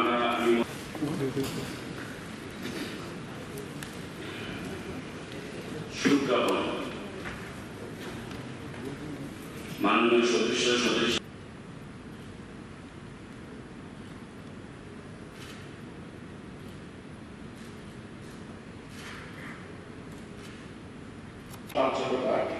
শ্রী দুর্জন দেববর্মা, আমপোড়া পদ্ধতি, শ্রীমতী সাবিত্রী কর্মী, চরণমণি পাড়া, সর্দকারী ডিসি তেলিয়াপাড়া করেছে। এবং আসার পরেও আমি ইন্টারসিটির একটা আসার পরেও এবং সম্মানে ওরা ডিপার্টমেন্ট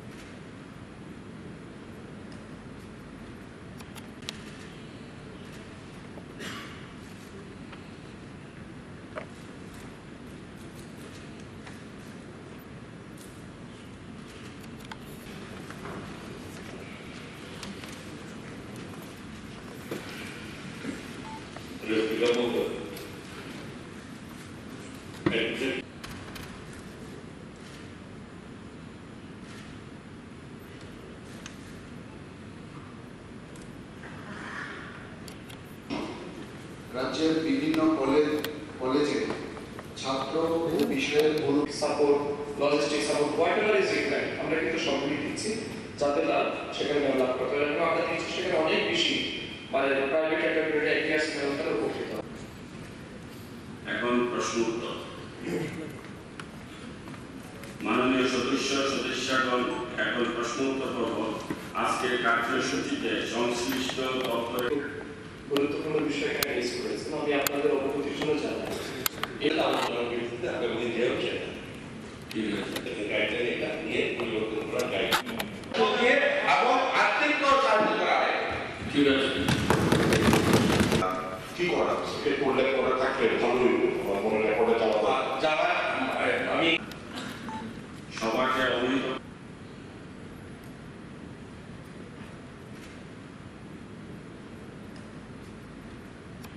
গাইডলাইন এটা নিয়ে পরিবর্তন করা গাইডলাইন।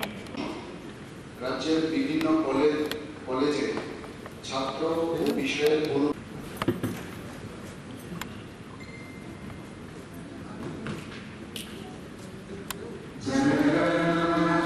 প্রাক্তন সদস্য উনি চাকমা প্রাইমারি স্কুল টিচার। আমি গভীর দুঃখের সঙ্গে এই সভাকে অবহিত করছি যে ত্রিপুরা বিধানসভার প্রাক্তন সদস্য চাকমা কুলাপুত্র ক্যান্সার রোগে আক্রান্ত হয়ে গত 31শে মে 2025 ইংরেজি তারিখে ঊনকোটি জেলার পেচারদস্থিত নবীনচরে নিজ বাড়িতে সন্ধ্যা 7:10 শেষ নিঃশ্বাস ত্যাগ করেন। মৃত্যুকালে তিনি 4 পুত্র 2 কন্যা সহ আত্মীয় পরিজন ও অসংখ্য গুণমুগ্ধদের রেখে গেছেন। জীবনাবসানকালে ওনার বয়স হয়েছিল 82 বছর। অনিল চাকমা 1943 সালে 12 আগস্ট পেচারতলে নবীনচরে জন্মগ্রহণ করেন। 1982 সালে তিনি ত্রিপুরা উপজাতি এলাকার স্বশাসিত জেলা পরিষদের নির্বাচনে জয়লাভ করেন। জয়ী হয়ে তিনি টিটিএডিসি তথ্য ও সংস্কৃতি দপ্তরের কার্যনির্বাহী সদস্য হিসেবে সুনামের সঙ্গে দায়িত্ব পালন করেছিলেন। 1993-1998 সালে তিনি পরপর দুবার সিপিআইএম দলের হয়ে পেচারতল বিধানসভা নির্বাচনী কেন্দ্র থেকে জয়ী হয়ে বিধানসভায় প্রতিনিধিত্ব করেছিলেন।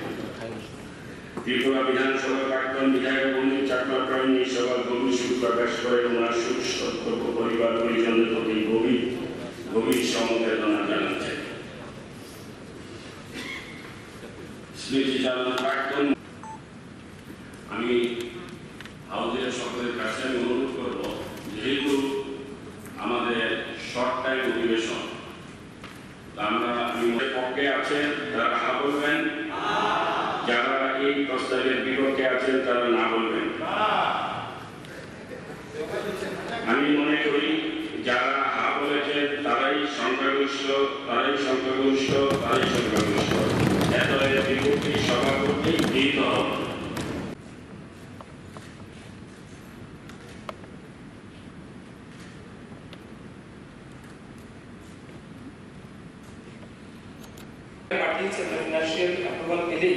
আমরা কিন্তু 8টি জেলাতে আমরা ভাগ করতে যাচ্ছি। এর বাইরে অতিরিক্ত আমরা প্রত্যেকটা জেলাতে গবেষণা নির্মাণ করছি। অলরেডি আমাদের 6টা support, logistic support, whatever is required আমরা কিন্তু সবগুলি দিচ্ছি, যাতে তারা সেখানে ডেভেলপ করতে পারে। এবং আমরা দেখছি সেখানে অনেক বেশি মানে প্রাইভেট এন্টারপ্রাইজ আইডিয়াস মেরুতারা উপকৃত।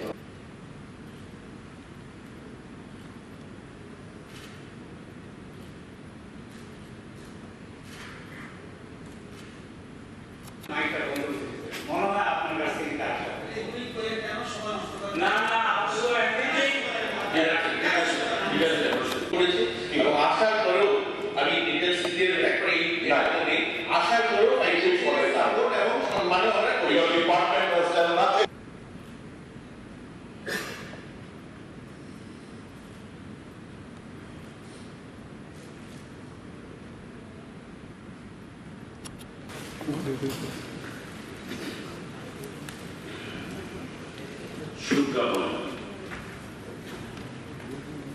মাননীয় সদস্য ইন্দোনেশিয়া ওই অমরপুরে আমার এখানে পরিচিত সাফল্যের ঘটনা আমার কাছে আছে, আমি অনুরোধ করবো মাননীয় মুখ্যমন্ত্রী মহোদয় এবং আমাদের ফাইন্যান্সিয়াল মিনিস্টারকে আমি বিনয়ের সঙ্গে অনুরোধ করবো, এটা যেন একটা সংশোধন করে যাতে প্রত্যেকটা বিধায়ক মহোদয়রা যাতে এলাকার যে গরিব অংশের মানুষ চিকিৎসার জন্য খরচ যাতে আমরা দিতে পারি। নোডাল অফিসারের মানুষ যেহেতু এসডিএম এর মাধ্যমে আমরা শুধু একটা প্রেসক্রিপশন বা একটা নোটের পাঠাবো যে এসডিএম এর কাছে যে ওনাকে এই টাকাটা দেবেন, ওনার প্রেসক্রিপশন সহকারে। এটার জন্য আমার একটা অনুরোধ থাকবে। ধন্যবাদ। পরিবর্তন করার জন্য আবেদন প্রশ্ন হচ্ছে কি মাননীয় স্পিকার মহোদয়, একটা জিনিস আমরা সকলে জানি যে সারা রাজ্যে মানুষের যারা 100% মানুষের জন্য প্রধানমন্ত্রী আয়ুষ্মান ভারত যোজনার জন্য যত লোক আমরা করতে পেরেছি, 50% বেশি লোক এখানে ছিল না, সেটা কিন্তু মুখ্যমন্ত্রী জন আরোগ্য যোজনা মাধ্যমে আমরা করে দিয়েছি। 5 লাখ টাকা পর্যন্ত পরিবারের কোন ব্যক্তি 1 বছরের 2 বছরের মধ্যে কোথাও যদি এই ট্রিটমেন্টের প্রয়োজন পড়ে, সেটা এই ব্যবস্থায় অভিযান আমরা রেখেছি। যে জন আরোগ্য যোজনার মাধ্যমে করেছে, বাকিটা প্রধানমন্ত্রী এখন যেটা আছেন, এতে গরিব মানুষের সুযোগ পাবে না বা সেটা তো আমরা দেখছি না। এবং গরিব মানুষ এই সুযোগের আওতার মধ্যে আসার জন্য সব ব্যবস্থা রাজ্য সরকার করেছে। সুতরাং এখানে আমাদের চিন্তা করতে হবে যে উনি যে প্রবিধান রেখেছেন, সেই প্রবিধান যে 10 লক্ষ টাকা যদি গরিব মানুষের জন্য করা হয় কতজনের জন্য এই বিয়ার ফান্ড থেকে হবে কোশ্চেন নম্বর 1। আর যেখানে 100% মানুষেরই এই ব্যবস্থা করে করা হয়েছে উপজেলা যোজনার মাধ্যমে সেটাও প্রশ্ন আছে তার সামনে আপনার অবগত করে ধন্যবাদ। আমাকে বলে অনেক সময় লাগবে। তদুপরি আমার মনে আছে রিভিউ মিটিংয়ে আপনি বিষয়টা মিস করেছিলাম, আমি বলেছিলাম প্রপোজাল আসার জন্য, কিন্তু আজকে আপনি দিয়েছিলাম প্রপোজালও কিন্তু পাঠাননি। বছরে 10 লাখ টাকা গরিব জনগণের ওষুধের জন্য ব্যয় করার বিধান টাকা কোন পরিকল্পনা রাজ্য সরকারের আছে? এই বছরে 10 লাখ টাকা গরিব জনগণের ওষুধের জন্য ব্যয় করার বিধান রাখা কোন পরিকল্পনা আপাতত রাজ্য সরকারের নেই। প্রশ্ন 2, থাকলে কবে লাগু করা হবে বলে আশা করা যায়?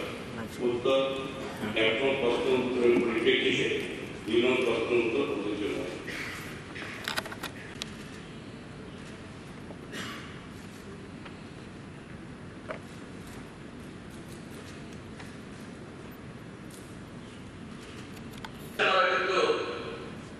মন্ত্রিসভা আগে অনেক সময় বেশ ঘনিষ্ঠ গভর্নেন্সে পাঠান আর প্রধানমন্ত্রীর আসার তারিখ তো হঠাৎ করে হয় নিশ্চয়ই অনেক আগে থেকে প্ল্যানিং করেছে। আমি কাজ কথা বলছি, ঠিক আছে আপনি যে কথাটা বলছেন এখন তো অলরেডি ডিফাইন হয়ে গেছে, প্রপোজাল এসছে, আমাদের এটা অস্বীকার করার কোনো সুযোগ নেই, কিন্তু এটা অ্যাভয়েড করার যেহেতু না অ্যাভয়েড করার যেহেতু না প্রিফার করে জাস্ট তাহলে এটা হয়ে যাবে।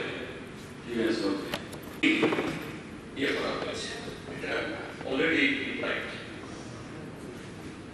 তো সুদীপবাবু যে কথাটা বলেছেন প্রধানমন্ত্রী আসবেন, সে কারণে সেদিন হাউসটা বড়, এটা কিন্তু একটা ভালো মেসেজ দেওয়া, অর্থাৎ হাউস না আপনি প্রয়োজন তাহলে একদিন এগিয়ে আসবেন। আমি বলি প্রধানমন্ত্রী আসবেন, স্বাভাবিক আপনার মন্ত্রিসভা এবং বিধায়ক অনেকেই যান, যেতে হবে। তাহলে আজকের এই ইয়েটা এটা আগামীকালে শুরু করে এই 2 দিন করা যাবে। আজকে এটা না প্ল্যান ছিল যখন গভর্নর সামিল করেছে তখন কি গভর্নর জানতো? একটা প্র্যাকটিক্যাল বি প্র্যাকটিক্যাল ব্রাদার যাই হোক সামস করেছে 15 তারিখে বলছে তখন কি প্রধানমন্ত্রী ছিল? আচ্ছা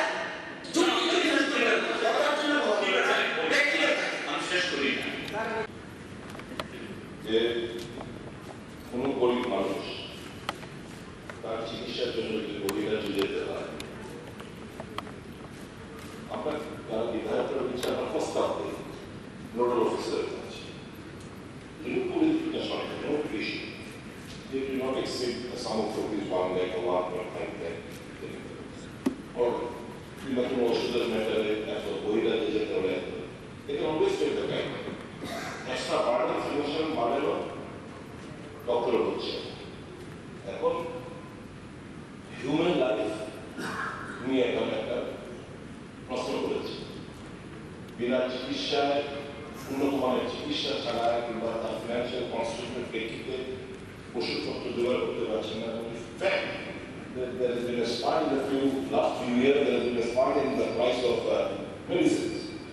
এই প্রেক্ষিতে আমাদের যদি অ্যাটাচমেন্ট থাকে যে considering his or her financial constraint, আমরা যদি প্রস্তাব দেই তো SDM can sanction an amount of rupees such and such free করে দিই।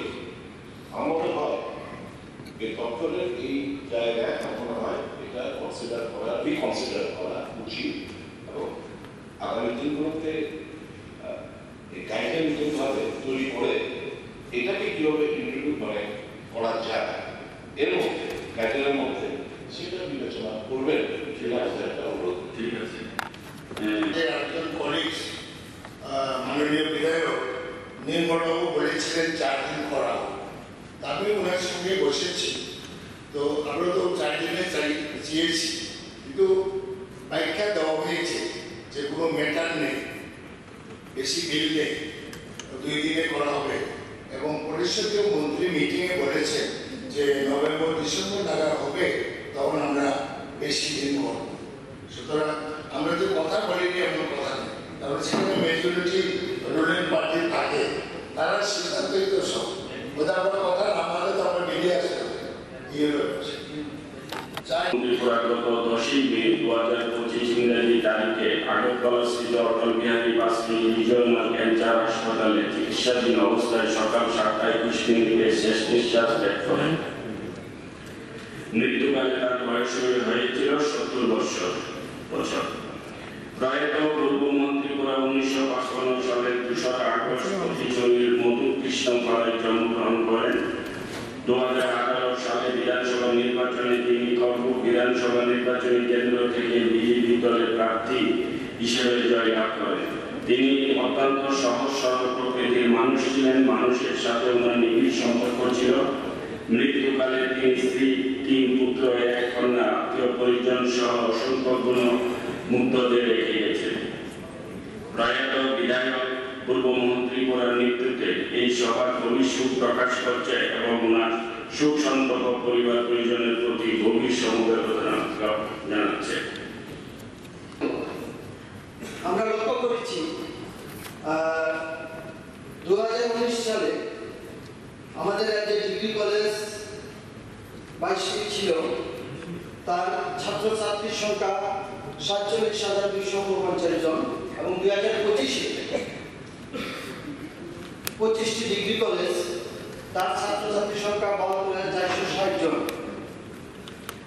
এই বছরের যে হিসাবটা মাননীয় মন্ত্রী মহোদয় দিয়েছে 23,416 জন, কিন্তু বিশেষ আমার প্রশ্ন হলো এই জায়গার মধ্যে ছাত্রছাত্রীর সংখ্যা বৃদ্ধি পাচ্ছে। আমরা দেখতে পাচ্ছি এই জায়গার মধ্যে যে বিশাল রকমের একটা প্রতিশ্রুতি ছিল প্রত্যেকটা মহকুমা ডিগ্রি কলেজ স্থাপন করা হবে এবং আমরা লক্ষ্য করছি এই যে আমাদের রামকাকুর যে কলেজ ভর্তি নিয়ে একটা আমাদের যে প্রিন্সিপাল মহোদয় বহিরাগত দ্বারা সেই জায়গার মধ্যে ব্যবস্থা করা হয়েছে। আমি চাইছি এই ধরনের ঘটনা যাতে পরবর্তী সময়ে না ঘটে। আমি বিধানসভা মাননীয় স্পিকার মহোদয়ের মাধ্যমে মাননীয় মন্ত্রী মহোদয়ের কাছে জানতে চাই যে মিশন ডেভেলপমেন্টের প্রতিশ্রুতি অনুসারে প্রত্যেকটা মহকুমা মধ্যে কলেজ আগামী দিন স্থাপন করা হবে কিনা।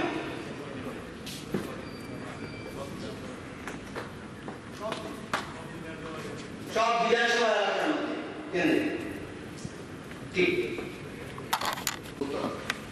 ইউজিসি স্বীকৃত বিভিন্ন সাধারণ ডিগ্রি কলেজে ছাত্র ও বিষয়ে 60:1 অনুপাতে 1208 জন অধ্যাপক অধ্যাপিকা থাকার প্রয়োজন। বর্তমানে ওই কলেজগুলিতে মোট 461 জন নিয়মিত অধ্যাপক অধ্যাপিকা, 160 জন পোস্ট গ্রাজুয়েট টিচার এবং 654 জন অতিথি অধ্যাপক অধ্যাপিকা রয়েছেন, অর্থাৎ 1279 জন রয়েছে। এনসিটিই স্বীকৃত প্রফেশনাল ডিগ্রি কলেজে ছাত্র ও বিষয়ে 30:1 অনুপাতে 46 জন অধ্যাপক অধ্যাপিকা থাকার প্রয়োজন। বর্তমানে ওই কলেজগুলিতে মোট 53 জন নিয়মিত অধ্যাপক অধ্যাপিকা, 15 জন পোস্ট গ্রাজুয়েট টিচার এবং 39 জন অতিথি অধ্যাপক অধ্যাপিকা রয়েছেন, অর্থাৎ মোট 107 জন রয়েছে। এআইসিটিই স্বীকৃত রাজ্যের বিভিন্ন কলেজ ও পলিটেকনিক্যালগুলিতে ছাত্র ও বিষয়ে 25:1 অনুপাতে 120 জন অধ্যাপক অধ্যাপিকা থাকার প্রয়োজন। বর্তমানে সেই কলেজগুলিতে 143 জন নিয়মিত অধ্যাপক অধ্যাপিকা, 1 জন পোস্ট গ্রাজুয়েট টিচার, 85 জন লেকচারার এবং 39 জন অতিথি অধ্যাপক অধ্যাপিকা রয়েছেন, অর্থাৎ মোট 268 জন রয়েছে। সাপ্লিমেন্টারি স্যার 7 দিন কেন 5 দিন কেন করা হবে? সোম, মঙ্গল, বুধ, বৃহস্পতি, শুক্র, সোমবার দিন কেন না? এটা কেন মঙ্গলবার দিন করব? স্যার আমরা কি স্যার বলতে পারি না পাবলিক পাঠিয়েছে, পাবলিকের কথা কেন স্যার প্রত্যেকটা ডিপার্টমেন্ট যদি এই না ডিসকাস না পরিস্থিতি অনুযায়ী। কি পরিস্থিতি স্যার? ভূমিকম্প হয়েছে, ন্যাচারাল ক্যালামিটি হয়েছে, রাজ্যে বন্যা হয়েছে, রাজ্য ডুবে গেছে। এটা কি হয়েছে স্যার? কেন কেন সোমবার থেকে আজকে পর্যন্ত করা হলো না? না না, তাহলে সোমবারে, আগামী সোমবারে কেন বন্ধ?